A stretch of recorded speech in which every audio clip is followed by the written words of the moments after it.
So when making face textures, you want to make sure that you have a perfect photo of the wrestler that you want to create.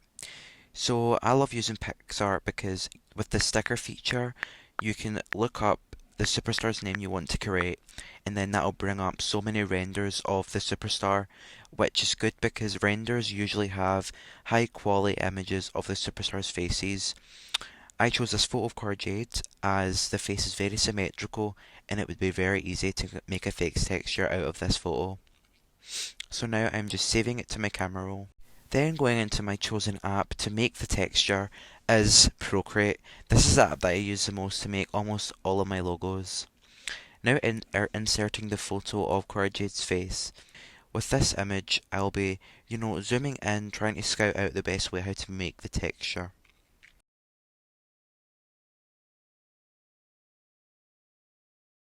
With the eraser tool, I like going around and sort of sketching out my face texture to make sure that all the hair's gone and it's just the face that is in the frame.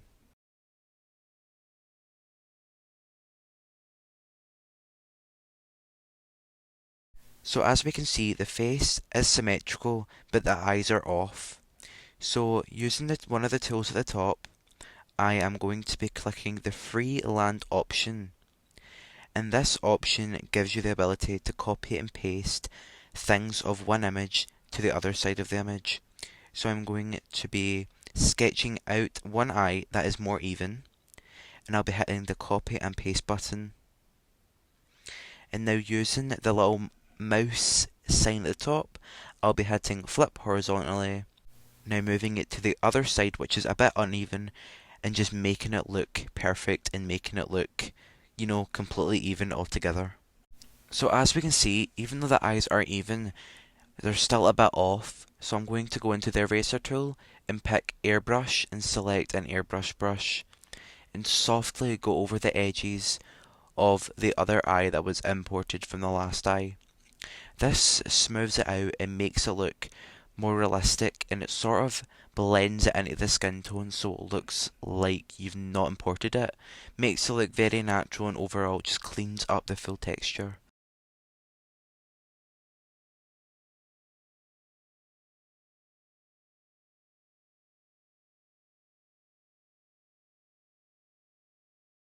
Now going in with the same tool that we did for the eye, we are going to be going over the forehead as the other side of the forehead isn't really symmetrical and it's very unbalanced.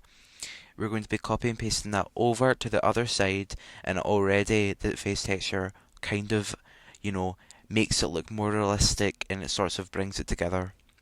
Now doing the same thing with the eye, I'm going to be erasing around the imported forehead logo, and this sort of, again, like the eye, cleans it up and makes it look a bit more realistic.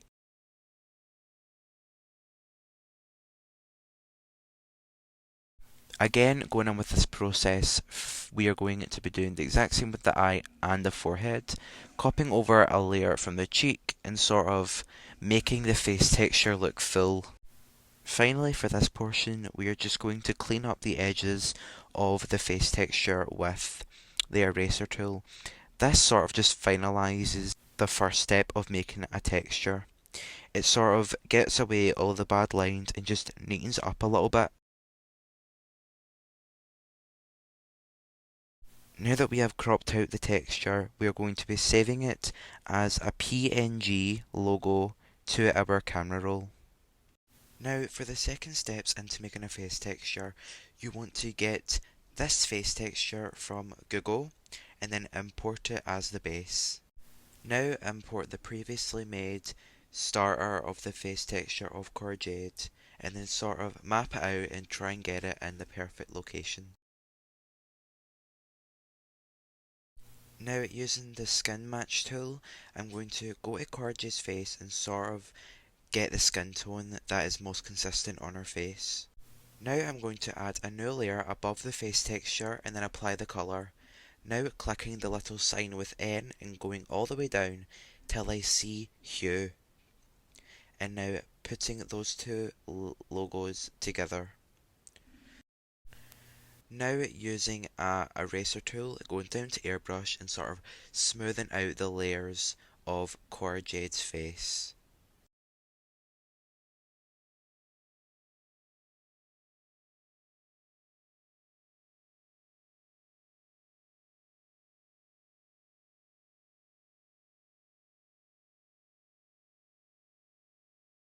Now that we have done that, I'm going to be using the same colour of Cora Jade's skin tone, and below Cora Jade's face, I'm going to be adding the skin tone around it so it kind of matches it a bit more. It makes it look a bit more even.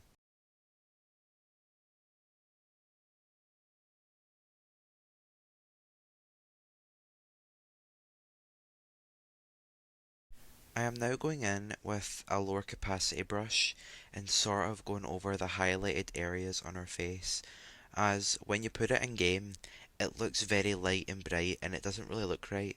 So if you do this, it will sort of make it look more realistic in game.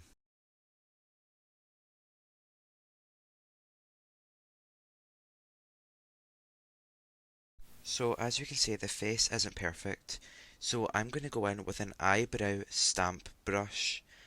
First, getting the colour of Cora Jade's eyebrows and making them look a bit darker, then going in with the eyebrow stamp brush.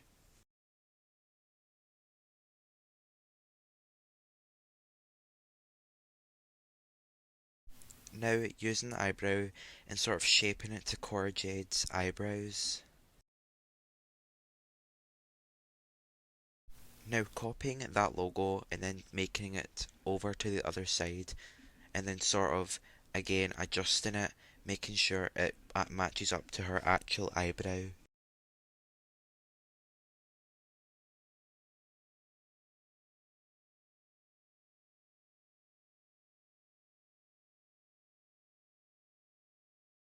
Now saving this to your camera roll.